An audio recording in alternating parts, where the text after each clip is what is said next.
राहुल गांधींच्या मागणीनंतर palette gun प्रकरणी संसद मार्ग पोलीस ठाण्यामध्ये एफआयआर. अज्ञातांच्या विरोधात गुन्हा दाखल करण्यासाठी राहुल गांधींचा विद्यार्थ्यांसह तब्बल 7 तास पोलीस ठाण्याबाहेर ठिय्या. ही न्याय मिळवण्याची सुरुवात. राहुल गांधींची प्रतिक्रिया. जयपूरमध्ये काँग्रेस जनता पार्टीच्या शाळा तपासणीला विरोध. रामपुरातील ग्रामस्थांकडून सीजेपीच्या कार्यकर्त्यांना धक्काबुक्की, गाड्या फोडल्याचाही आरोप. 48 तासामध्ये भाजपच्या गुंडांना अटक न झाल्यास जयपूरला जाणार. अभिजित दिपकेंचा राजस्थान सरकारला इशारा. जयपूरमधल्या शाळा ठीक न झाल्यास जंतर मंतरप्रमाणे धरणं आंदोलनाचा इशारा. तर आगामी निवडणुकीत भाजपची गुंडागर्दी संपवून टाकू, दिपके आक्रमक. देशातील हुकुमशाही वृत्तीचा कारभार आता संपण्याच्या मार्गावर. देशामध्ये तरुणांमध्ये सध्याच्या व्यवस्थेविरोधात प्रचंड रोष. केरळमध्ये अभिनेते प्रकाश राज यांचं वक्तव्य. दिल्लीमधील आंदोलनाचा सरकारचा अहंकार मोडून काढला, प्रकाश राज यांची टीका. राज्यातील शालेय शिक्षण मंत्री काम करत नसतील तर त्यांनाही बदला. सरकारी शाळेतील मुलांचं भविष्य खराब करण्याला प्रशासन जबाबदार. लातूरच्या उजनी गावातील झेडपी शाळेच्या पाहणीवेळी अभिजित दिपकेंचा आरोप. अभिजित दिपकेंच्या शाळांसंदर्भातील सूचनांचं स्वागतच. शाळांमध्ये काही त्रुटी असतील तर त्या शिक्षण विभाग मान्य करतंय.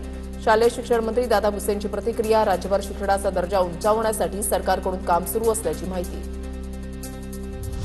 पुण्यातील कार्यक्रमाआधी राहुल गांधींकडून व्हिडिओ शेअर. कार्यक्रम फक्त मुलींसाठी का घेतला जातो याचं व्हिडिओतून उत्तर. तर समाजात मुलींना कोणत्या अडचणींना सामोरं जावं लागतं, मुलींची काय मतं आहेत याचं देखील दिलं उत्तर. राहुल गांधी पार्ट टाइम 2-5 दिवसांसाठी देशामध्ये येतात. आयजीच्या जीवावर बायजी उधार, अशी राहुल गांधींची अवस्था. प्रवीण दरेकरांची टीका. विद्यार्थी आंदोलनावर स्वार होऊन राजकीय पोळी भाजण्याचा राहुल गांधींचा प्रयत्न. राहुल गांधींच्या आंदोलनावरून भाजप नेते प्रवीण दरेकरांचा हल्लाबोल. देशातील प्रत्येकाला स्वतःचं सत्य शोधण्याचा अधिकार. आरएसएसने 150 कोटी लोकांचं सत्य आपल्याला माहिती असल्याचं ठरवून टाकलंय. राहुल गांधींची संघाच्या विचारसरणीवर टीका. तर अमेरिकेनं आरएसएसला आतंकवादी संघटना म्हणून घोषित केलं, नाना पटोलेंचा हल्लाबोल.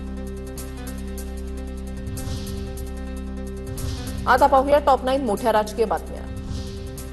मविया म्हणून सत्ता स्थापन करू, हा 2014लाच प्रस्ताव आला होता. पृथ्वीराज चव्हाणांचा आणखीन एक गौप्यस्फोट. 2014 मध्ये मी प्रस्ताव रिजेक्ट केला आणि 2019 मध्ये नंतर मीच प्रस्ताव पुढे केला, पृथ्वीराज चव्हाणांचा दावा.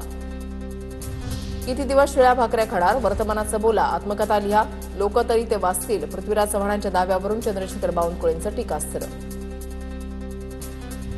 राज्यातील काँग्रेस नेते दुर्दैवानं राष्ट्रवादीला दुष्ण देतात. दिल्लीमधील काँग्रेस नेत्यांच्या मनामध्ये काही नाही. पृथ्वीराज चव्हाणांच्या वक्तव्यावर सुप्रिया सुळेंची प्रतिक्रिया. केंद्र आणि राज्यातील काँग्रेस नेत्यांमध्ये संवाद नसल्याचे वक्तव्य. तर सुप्रियाताईंनी आम्हाला समन्वय सांगण्याची गरज नाही, पटोलेंचं उत्तर. महाराष्ट्राच्या मुख्यमंत्र्यांची दिल्लीमध्ये बढती आम्हाला मान्य नाही. महाराष्ट्रामध्ये पेपरफुटी वाढली, कायदा सुव्यवस्थेची परिस्थिती बिकट, पृथ्वीराज चव्हाणांचं वक्तव्य. पुण्यामध्ये भाजप आणि दादांच्या राष्ट्रवादीमधला वाशी गेला. राष्ट्रवादीचे नगरसेवक सुहास टिंगरेंचाही विकास निधी शून्यावर. चंद्रकांत पाटलांच्या कामाचा ऑडिट करण्याचा अमोल बालवाडकर आणि सुहास टिंगरेंनी दिला होता प्रस्ताव. निधीसाठी पुण्यातील राष्ट्रवादीच्या नगरसेवकांचं महापालिका इमारतीमधील डॉक्टर बाबासाहेब आंबेडकर पुतळ्याजवळ ठिय्या आंदोलन. संविधानाची प्रत हाती घेऊन नगरसेवकांच्या जोरदार घोषणा. राजकीय सूडबुद्धीनं अन्याय केल्याचा आरोप. नगरसेवकांबद्दल काय बोलताय, आम्ही खासदार आहोत, आम्हालाही निधी मिळत नाही. राष्ट्रवादीच्या नगरसेवकांना निधी न मिळाल्याच्या मुद्द्यावर सुप्रिया सुळेंची प्रतिक्रिया. तर भाजपला पुण्यात एवढी ताकद मिळाली तरी लोकांच्या सुविधांमध्ये सुधारणा झाली नाही, भाजपचा टोला. चंद्रकांत पाटलांना निधी गोठवण्यापर्यंत राग, त्यांच्या कामात काही गौड बंगाल आहे का, सुनील टिंगरेंचा चंद्रकांत पाटलांना सवाल. न्यायासाठी टिंगरेंची कोर्टात जाण्याची तयारी. मित्रपक्ष निधी वाटपात दुजाभाव करतात, नरेंद्र भोंडेकरांचं वक्तव्य. वर्षभरात डीपीडीसीचा 1 रुपयाही निधी मिळाला नाही, आमदार नरेंद्र भोंडेकर यांची खतखत.